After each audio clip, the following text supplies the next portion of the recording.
Mana sizlar qurilishni o'rganishlaring kerak dedim.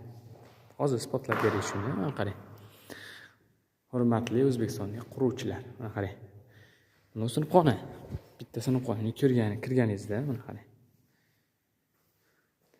Tabiiy yorug'lik uchun e'tibor qaratilgan. Bu bir isitish sistemasi. E'tibor zo'r, qoyil. Mana bitta xonaga, mana bitta shu sinfxonani o'ziga 15 ta lampa qo'yilgan.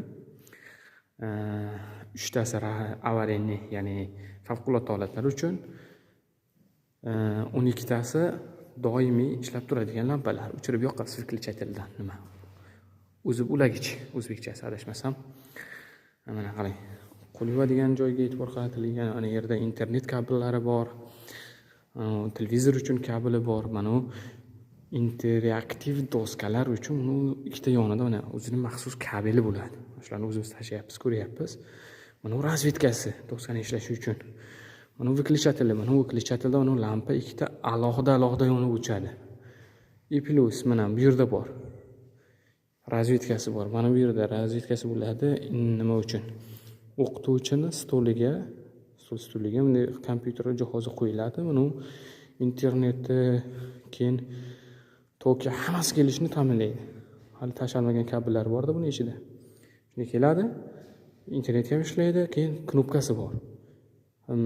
Qanaqadir talabalar sho'xlik qilsa, bir gap holat bo'lsa, knopkani bosadi, qorovullar, охраналар keladi yoki o'zining maxsus xodimlari yetib keladi darrov. Mana eshikning tepasida turgan narsa kolonka. Yana nima deyish mumkin? Mana ular havo aylantirma, ventilyatsiyon sistema. Qarang. Toza havo olib keladi yana bor. Keyin unaqa nimalari bor? Datchiklar bor-da mana. Yong'in bo'lgan paytda mana ular signal beradigan datchiklari bor, keyin mana unaqa nimalari bor.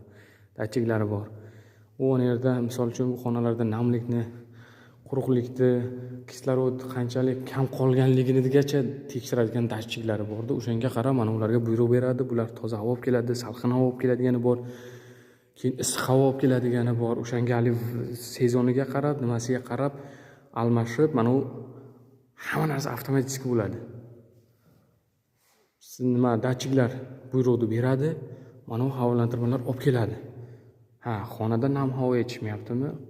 Toza havo, kislorodning nimasi miqdori kam qolganmi? Ana hamma yoqda nima deydi? Talaba nima uchun yaxshi qabul qilmaydi miyasi? Kislorod yetishmasligidan-da, baraka topkurlar. Toza havoni olib keladi. Toza havodan nafas olgan bolani bir miyada qon faoliyati tez chiroyli aylangandan keyin qabul qilaveradi.